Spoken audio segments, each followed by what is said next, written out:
Assalamualaikum warahmatullahi wabarakatuh. Pada kesempatan kali ini, kami dari kelompok 8 mata kuliah Audit Sektor Publik Lokal B akan menjelaskan mengenai standar pemeriksaan keuangan negara.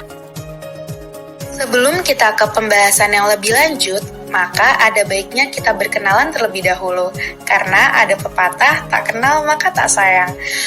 Yang pertama, dari kelompok kami ada Anita Mulyani dengan NIM 1810112197. Yang kedua ada Gilang Jelita Santini dengan NIM 1810112199. Yang ketiga ada Anissa Nur Maharani dengan NIM 1810112201. Yang keempat ada Novia Herunisa dengan NIM 1810112203. Dan yang terakhir ada Salsa Bilaviananda dengan NIM 1810112204. So, enjoy with this video. Kerangka konseptual. Tujuan kerangka konseptual. Adapun tujuan dari kerangka konseptual sebagai dasar dan acuan bagi A. BPK, pemeriksa, dan aparat pengawasan internal pemerintah yang mana melaksanakan audit kinerja dan audit dengan tujuan tertentu, serta akuntan publik yang melaksanakan pemeriksaan keuangan negara berdasarkan ketentuan undang-undang. B. Penyusun standar pemeriksaan. Dan poin C. Pengguna laporan hasil pemeriksaan BPK dan pihak-pihak lain yang terkait dengan standar pemeriksaan dan atau pemeriksaan pengelolaan dan tanggung jawab keuangan negara. Kerangka konseptual menjadi acuan bagi pengembangan standar pemeriksaan, bukan merupakan standar dan atau prosedur dari pemeriksaan. Lingkup kerangka konseptual.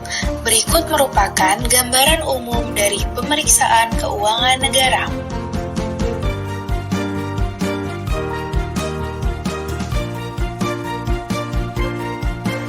Unsur-unsur pemeriksaan keuangan negara.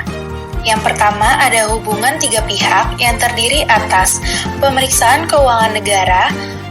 Yang kedua ada pihak yang bertanggung jawab. Dan yang ketiga ada pengguna LHP.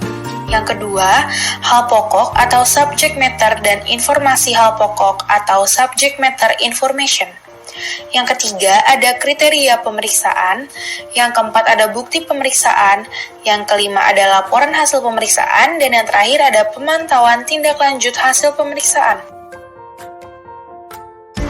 Berikut merupakan prinsip-prinsip pemeriksaan keuangan negara.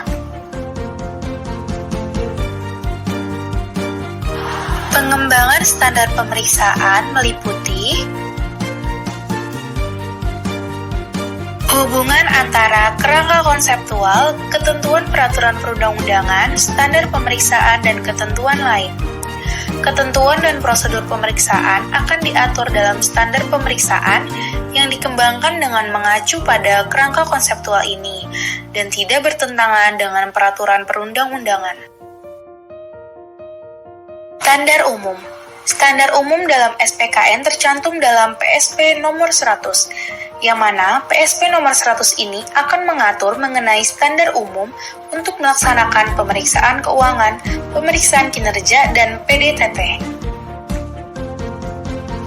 Standar umum dibuat dengan tujuan untuk dijadikan sebagai dasar BPK dan semua pemeriksa untuk dapat menerapkan standar pelaksanaan dan standar pelaporan secara efektif. Berikut merupakan beberapa ketentuan yang berlaku dalam standar umum.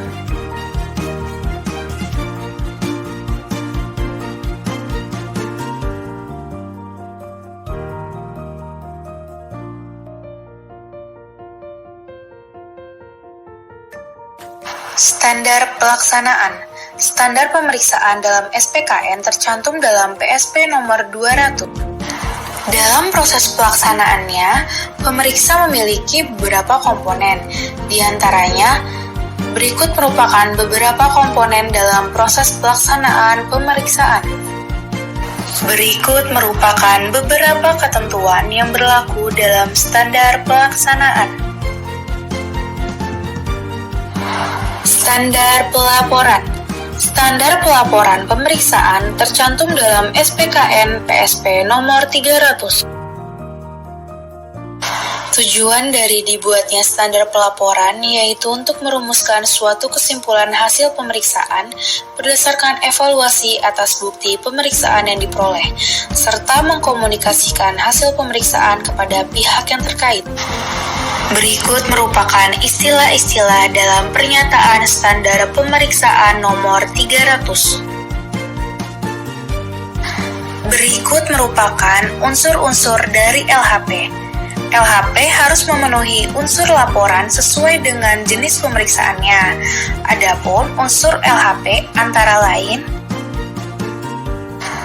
berikut merupakan hal-hal yang harus diperhatikan pemeriksa dalam menyusun laporan hasil pemeriksaan.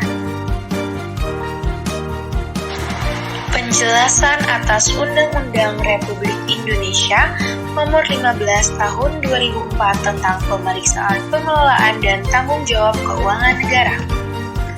Untuk mewujudkan pengelolaan keuangan negara sesuai dengan ketentuan yang telah ditetapkan dalam Undang-Undang Nomor 17 Tahun 2003 tentang Keuangan Negara dan Undang-Undang Nomor 1 Tahun 2004 tentang Perbendaharaan Negara, perlu dilakukan pemeriksaan oleh satu badan pemeriksa keuangan yang bebas dan mandiri sebagaimana telah ditetapkan dalam Pasal 23E UUD Negara Republik Indonesia tahun 1945.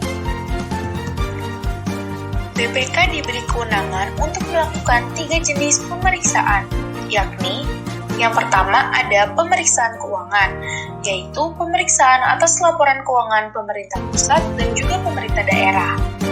Yang kedua ada pemeriksaan kinerja, yaitu pemeriksaan atas aspek ekonomi dan efisiensi, serta atas aspek efektivitas yang lazim dilakukan bagi kepentingan manajemen oleh pengawas intern pemerintah. Yang ketiga, pemeriksaan dengan tujuan tertentu, yaitu pemeriksaan yang dilakukan dengan tujuan khusus, di luar pemeriksaan keuangan dan pemeriksaan kinerja. Dalam pelaksanaan pemeriksaan, BPK memiliki kebebasan dan kemandirian dalam ketiga tahap pemeriksaan, yakni perencanaan, pelaksanaan, dan laporan hasil pemeriksaan. BPK dapat memanfaatkan hasil pemeriksaan aparat pengawasan intern pemerintah, memperhatikan masukan dari pihak lembaga perwakilan, serta informasi dari berbagai pihak. BPK juga diberi kewenangan untuk mendapatkan data, dokumen, dan keterangan dari pihak yang diperiksa, kesempatan untuk memeriksa secara fisik setiap aset yang berada dalam pengurusan pejabat instansi yang diperiksa, termasuk melakukan penyegelan untuk mengamankan uang, barang, dan atau dokumen pengelolaan keuangan negara pada saat pemeriksaan berlangsung. Terima kasih telah menyimak video dari kami. Kurang lebihnya mohon maaf. Wassalamualaikum warahmatullahi wabarakatuh.